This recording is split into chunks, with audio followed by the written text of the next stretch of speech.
বিষ্ণুদেবের ২৪টি অবতারের কথা আমরা আগেই একটি ভিডিওতে উল্লেখ করেছি।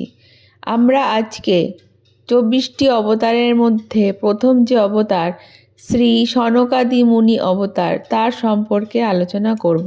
পৌরাণিক কাহিনী অনুসারে সৃষ্টির শুভ লগ্নে যখন ব্রহ্মা কঠোর তপস্যা করছিলেন, তার তপস্যায় তুষ্ট হয়ে বিষ্ণুদেব ব্রহ্মার মানসপুত্র রূপে সনন্দন, সনক, সনৎকুমার এবং সনাতন এই ৪ মুনি রূপে জন্মগ্রহণ করেন। এটিই তার প্রথম অবতার হিসেবে বিবেচিত হয়। ভাগবত পুরাণে এই অবতারকে বিষ্ণুর অন্যতম শ্রেষ্ঠ অবতার হিসেবে বিবেচনা করা হয়ে থাকে।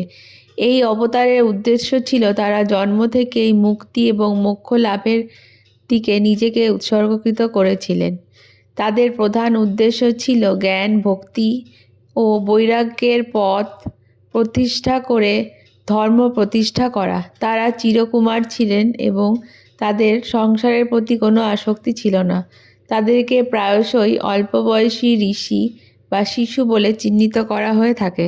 পুরাণ মতে এই সনকাদি ঋষির অবতারই বিষ্ণুর বৈকুণ্ঠ ধামের দ্বার রক্ষক জয় ও বিজয়কে অভিশাপ দিয়েছিলেন। তাদের শাপের কারণেই এরা দুজন পরবর্তীকালে হিরণ্যকশিপু, হিরণ্যক এবং রাবণ আর কুম্ভকর্ণের মতো রাক্ষস হিসেবে জন্মগ্রহণ করেছিল পৃথিবীতে।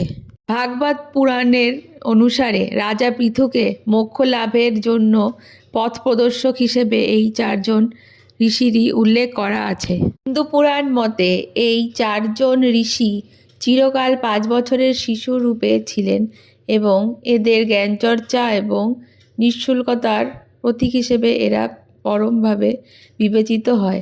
এরা ছিলেন ভগবান বিষ্ণুর বিশেষ ভক্ত এবং ভগবানের ভজন করতেন এবং পরম জ্ঞানী ছিলেন। এই ৪ জন ঋষির মধ্যে সনৎকুমার, যিনি ছিলেন তার সৌন্দর্য দেখার জন্য দেবতারা পৃথিবীতে অবতীর্ণ হয়েছিলেন বলে প্রচলিত আছে। এছাড়া তাকে ইন্দ্রের দরবারেও বিশেষভাবে প্রশংসিত করা হয়েছিল। শ্রীমদ্ ভাগবত পুরাণের তথ্য অনুসারে এই ৪ জন ঋষির মধ্যে সনৎকুমার নারদ মুনিকে মোক্ষের পথ কিভাবে পাবেন তা দর্শন করিয়েছিলেন। সনৎকুমার শব্দের অর্থ হলো চিরকুমার। ভাগবত পুরাণের কাহিনী অনুসারে এই ৪ কুমার নিজেদের ইচ্ছা মতো যেখানে ইচ্ছে সেখানে ভ্রমণ করতে পারতেন। তাই তারা বিষ্ণুদেবের দর্শনের জন্য বৈকুণ্ঠে এসে হাজির হন। তারা অনায়াসে বৈকুণ্ঠের ৬টি দ্বার অতিক্রম করেন, কিন্তু ৭ম দ্বারে এসে সেখানকার দ্বাররক্ষী বিজয় এবং জয় তাদেরকে দেখে চিনতে না পেরে প্রবেশে বাধা দেন এবং এমন বলেন যে বিষ্ণুদেব এখন বিশ্রামরত।